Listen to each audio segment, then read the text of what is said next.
Jai Shri Krishna Chaitanya Prabhu Nityananda Shri Advaita Gadadhar Shivasadi Gaur Bhaktavinda Hare Krishna, Krishna Krishna, Hare Hare Hare Rama, Rama Rama, Hare Hare. It's time for Krishna book. And we are in Volume 2, Chapter 25, Meeting of Lord Krishna with Sudama Brahmin. Jai. All glories to His Divine Grace, A.C. Bhaktivedanta Swami Prabhupada, Founder Acharya of the International Society for Krishna Consciousness. This is his summary study, and reads like a book, but it's a storybook, but it's the summary study of the 10th canto of the Srimad Bhagavatam, the ripened fruit of all Vedic wisdom. Srimad Bhagavatam.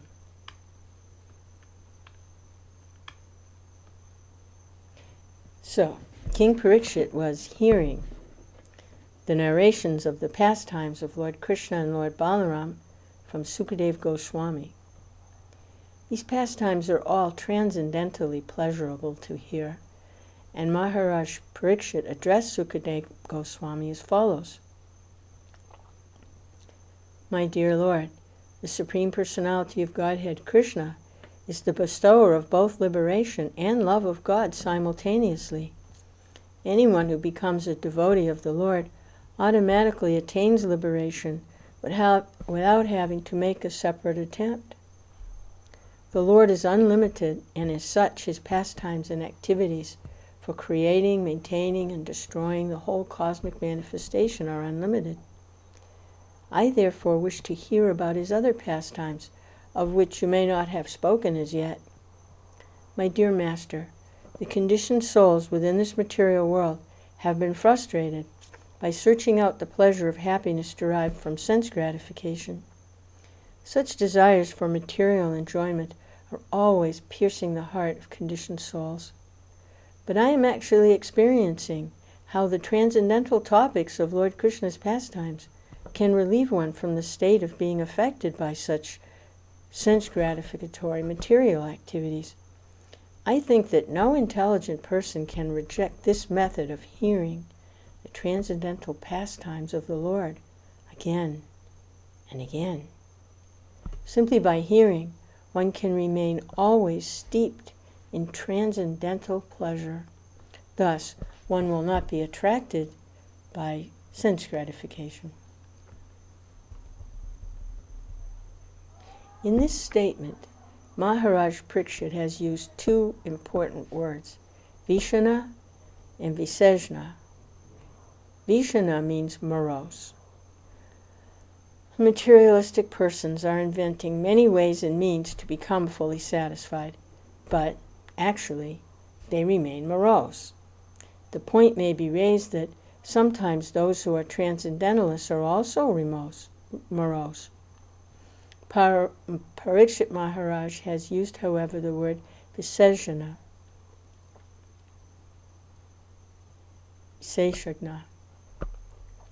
There are two kinds of transcendentalists, namely impersonalists and personalists. Viseshagna refers to the personalists who are interested in transcendental variegatedness. The devotees become jubilant by hearing the descriptions of the personal activities of the Supreme Lord, whereas the impersonalists, who are actually more attracted by the impersonal feature of the Lord, are only superficially attracted to the personal activities of the Lord. As such, in spite of coming in contact with the pastimes of the Lord, the impersonalists do not fully realize the benefit to be derived, and thus they remain in exactly the same morose position, due to fruitive activity with the materialists. King Parikshit continued, the capacity for talking can be perfected only by describing the transcendental qualities of the Lord. The capacity for working with one's hands can be successful only when one engages himself in the service of the Lord with those hands. And similarly, one's mind can be pacified only when he simply thinks of Krishna in full Krishna consciousness. This does not mean that one has to be very thoughtful, but one simply has to understand that Krishna, the absolute truth, is all-pervasive. By his localized aspect as Paramatma. If only one can think that Krishna as Paramatma is everywhere, even within the atom, then one can perfect the thinking, feeling, and willing function of his mind. The perfect devotee does not see the material world as it appears to material eyes, but he sees everywhere the presence of his worshipful Lord in his Paramatma feature. Maharaj Parikshit continued to say that the function of the ear can be perfected simply by engagement in hearing the transcendental activities of the Lord. He said further that the function of the head can be fully utilized when the head is engaged in bowing down before the Lord and his representative. That the Lord is represented in everyone's heart is a fact, and therefore the highly advanced devotee offers his respects to every living entity, considering the body as the temple of the Lord.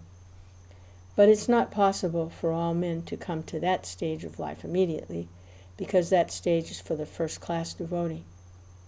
The second-class devotee can consider the Vaishnavas, or the devotees of the Lord, to be the representatives of Krishna, and the devotee who is just beginning, the neophyte or third-class devotee, can bow his head before the deity in the temple and before the spiritual master, who is the direct manifestation of the Supreme Personality of Godhead. In the neophyte stage, in the intermediate stage, or in the fully advanced perfected stage, one can make the function of the head perfect by bowing down before the Lord or his representative. Similarly, he can perfect the function of the eyes by seeing the Lord and his representative. In this way, everyone can elevate the functions of the different parts of his body to the highest perfectional stage simply by engaging them in the service of the Lord or his representative.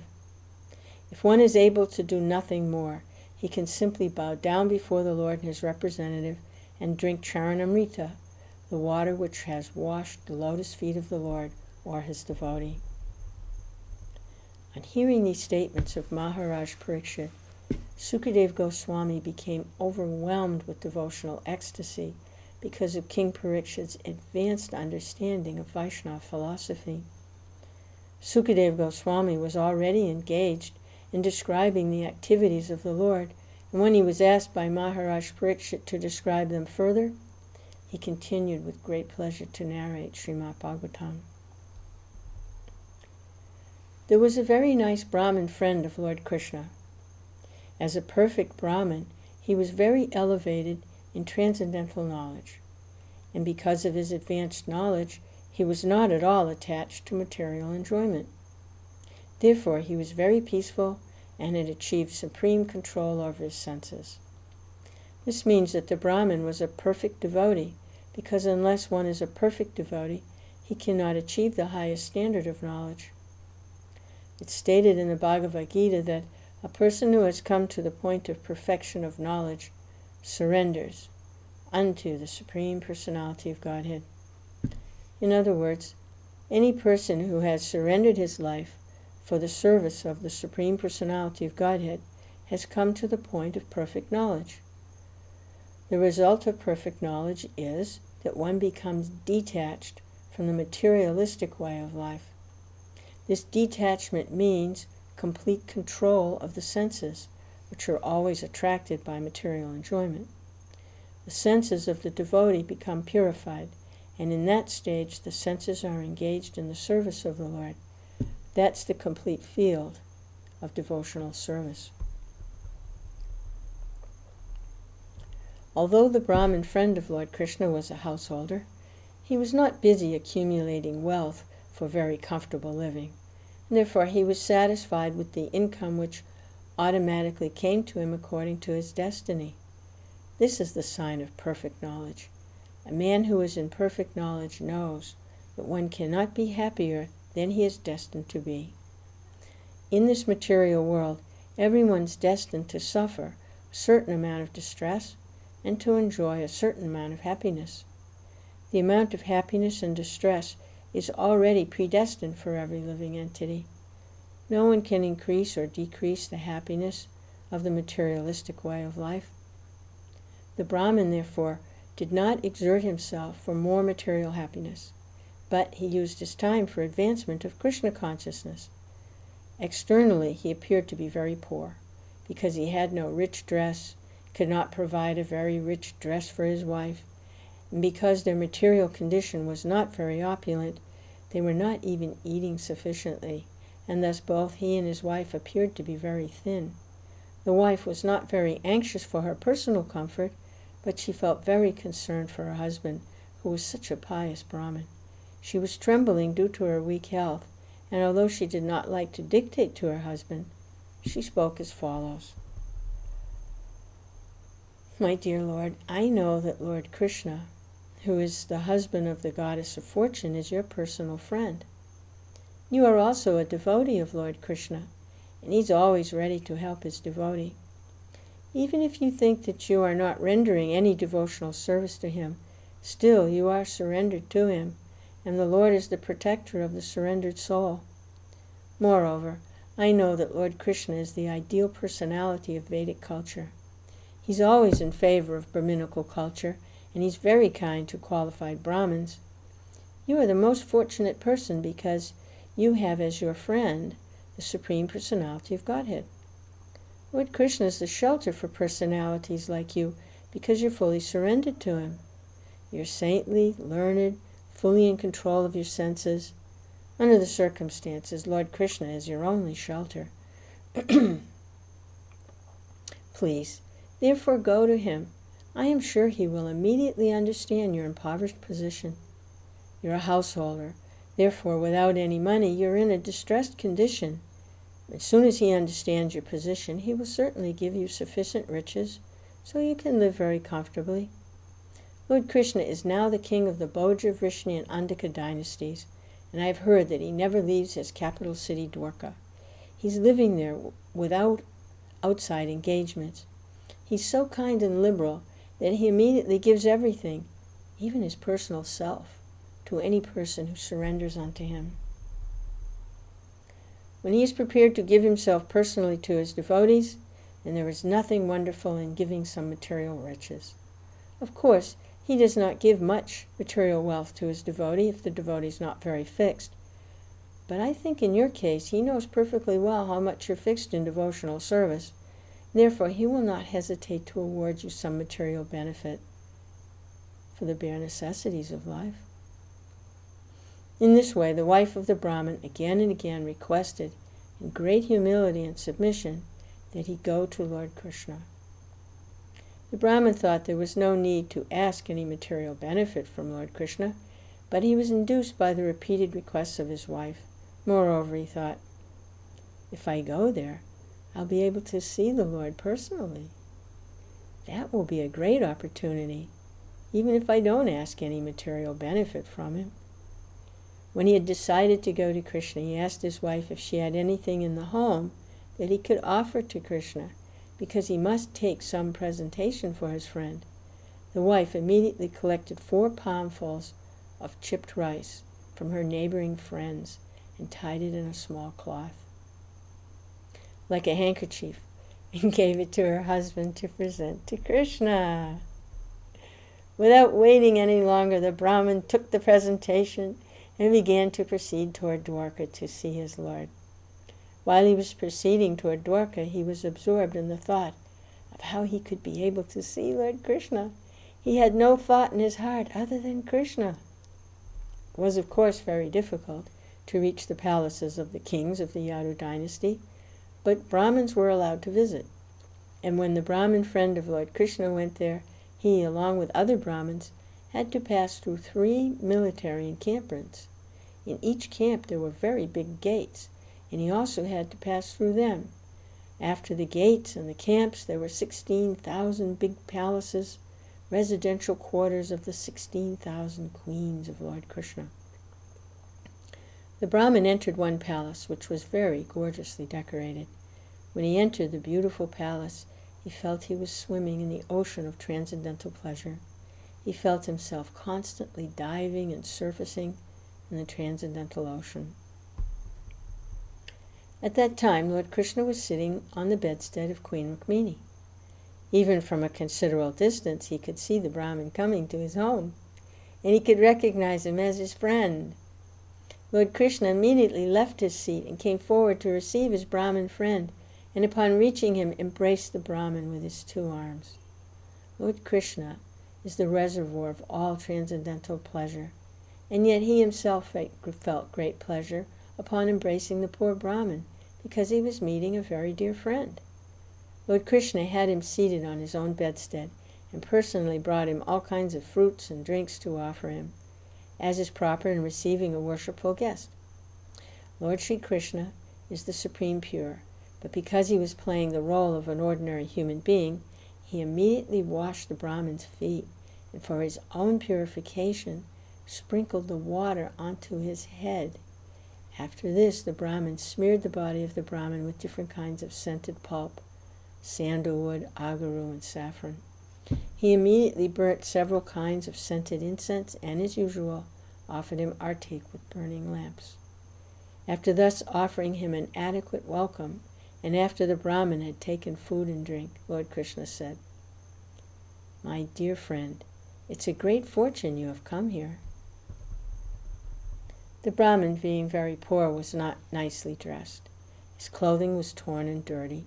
His body was also very lean and thin.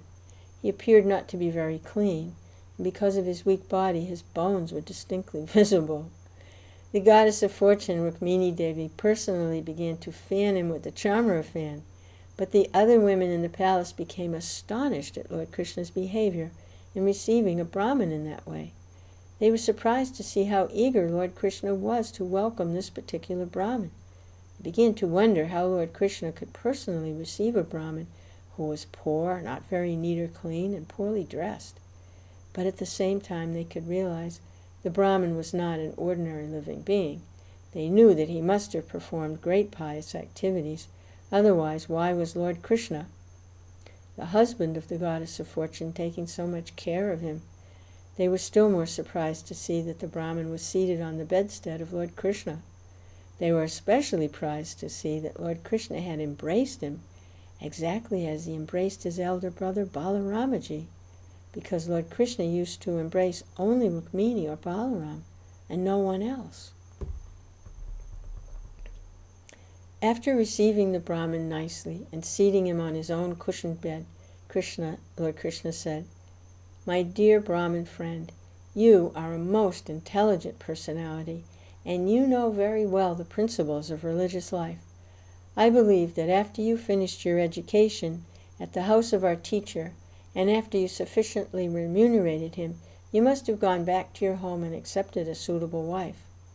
I know very well that from the beginning you were not at all attached to materialistic way of life, nor did you desire to be very opulent materially, and therefore you're in need of money. In this material world, persons who are not attached to material opulence are very rarely found. Such unattached persons haven't the least desire to accumulate wealth and prosperity for sense gratification, but sometimes they are found to collect money just to exhibit the exemplary life of a householder. They show how, by proper distribution of wealth, one can become an ideal householder and at the same time become a great devotee. Such ideal householders are to be considered followers of my footsteps. I hope, my dear Brahmin friend, you remember all those days of our school life when both you and I were living together at the boarding house. Actually, whatever knowledge both you and I received in our life was accumulated in our student life. If a man is sufficiently educated in student life, under the guidance of a proper teacher, then his life becomes successful in the future. He can very easily cross over the ocean of nescience, and he's not subjected to the influence of illusory energy. My dear friend, Everyone should consider his father to be his first teacher, because by the mercy of one's father one gets this body. The father is therefore the natural spiritual master. Our next spiritual master is he who initiates us into transcendental knowledge, and he is to be worshipped as much as I am. A spiritual master may be more than one. A spiritual master who instructs the disciples about spiritual matters is called Shiksha Guru, and the spiritual master who initiates the disciple is called Diksha Guru. Both of them are my representatives. There may be many spiritual masters who instruct, but the initiator spiritual master is one. A human being who takes advantage of these spiritual masters and receiving proper knowledge from them crosses the ocean of material existence. It is to be understood as having properly utilized his human form of life. He has practical knowledge that the ultimate interest of life, which is to be gained only in this human form, is to achieve spiritual perfection and thus be transferred back home, back to Godhead. My dear friend, I am Paramatma, the Super Soul present in everyone's heart, and it is my direct order that human society must follow the principles of Varna and Ashram. As I have stated in Bhagavad-gītā, the human society should be divided according to quality and action into 4 Varnas. Similarly, everyone should divide his life into 4 parts. One should utilize the first part of his life in becoming a bona fide student, receiving adequate knowledge, and keeping oneself in the vow of brahmacharya, so that one may completely devote his life for the service of the spiritual master without indulging in sense gratification. A brahmachari is meant to lead a life of austerities and penance. The householder is meant to live a regulated life of sense gratification. But no one should remain a householder for the 3rd stage of life. In that stage, one has to turn to the austerities and penances formerly practiced in brahmachari life, and thus relieve himself of the attachment to household life. After being relieved of his attachments to the materialistic way of life, one may accept the order of sannyas. As the supersoul of the living entity sitting in everyone's heart, I observe everyone's activities in every stage and order of life. Regardless of which stage one is in, when I see that one is engaged seriously and sincerely in discharging the duties ordered by the spiritual master, and is thus dedicating his life to the service of the spiritual master, that person becomes most dear to me. As far as the life of brahmachari is concerned, if one can continue the life of a brahmachari under the direction of a spiritual master, that's extremely good. But if in brahmachari life one feels sex impulses, then he should take leave of his spiritual master, satisfying him according to the Guru's desire. According to the Vedic system, a gift is offered to the spiritual master, which is called Guru Dakshin.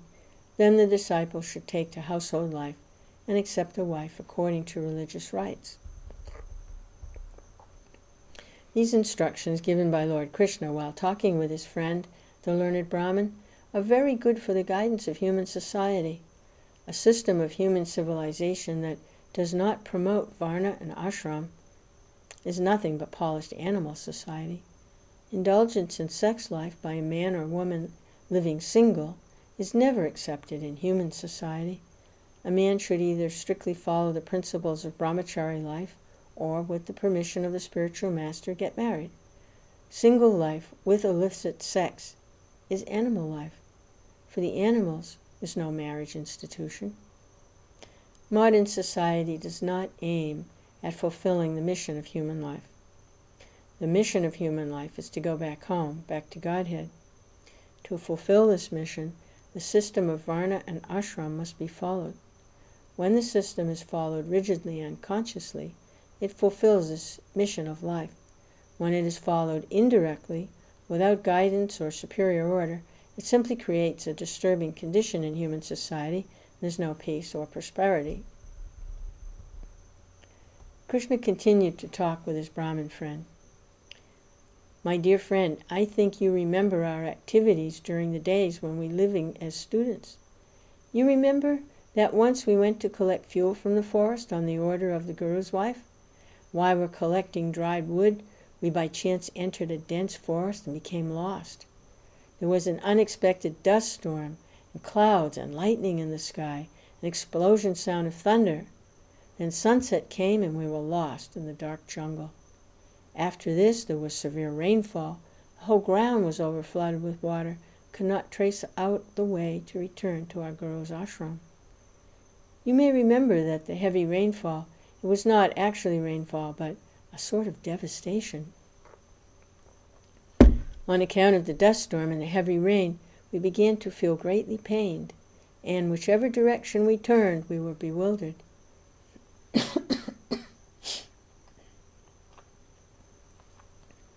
In that distressed condition, we took each other's hand and tried to find our way out.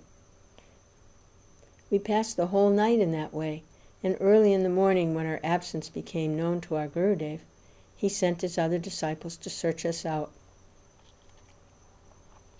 He also came with them, and when they reached us in the jungle, they found us to be very distressed.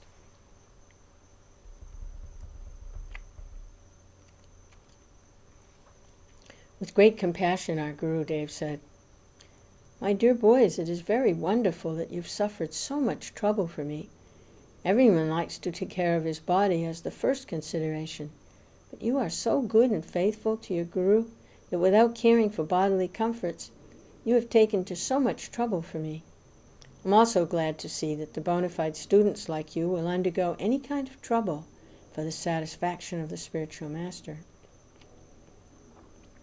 That is the way for a bona fide disciple to become free from his debt to his spiritual master. It's the duty of the disciple to dedicate his life to the service of the spiritual master. My dear best of the twice-born, I'm greatly pleased by your action, and I bless you. May all your desires and ambitions be fulfilled. May the understanding of the Vedas which you have learned from me always continue to remain within your memory, so that every moment you can remember the teachings of the Vedas and quote their instructions without difficulty. Thus you will never be disappointed in this life or in the next." Krishna continued, "My dear friend, you may remember that many such incidents occurred while we were in the ashram of our spiritual master. Both of us can realize that without the blessings of the spiritual master, no one can be happy. By the mercy of the spiritual master and by his blessings, one can achieve peace and prosperity and be able to fulfill the mission of human life." On hearing this, the learned Brahmin replied, "My dear Krishna, you are the Supreme Lord and the Supreme Spiritual Master of everyone, and since I was fortunate enough to live with you in the house of our Guru, I think I have nothing more to do in the matter of prescribed Vedic duties. My dear Lord, the Vedic hymns, ritualistic ceremonies, religious activities, and all other necessities for the perfection of human life, including economic development, sense gratification, and liberation, are all derived from one source, your Supreme Personality. All the different processes of life are ultimately meant for the understanding of your personality. In other words, they are the different parts of your transcendental form. And yet you played the role of a student and lived with us in the house of the Guru. This means that you adopted all these pastimes for your pleasure only. Otherwise, there was no need for your playing the role of a human being." Thus end the Bhaktivedanta purport of the second volume, 25th chapter of Krishna, the meeting of Lord Krishna with Sudama Brahman.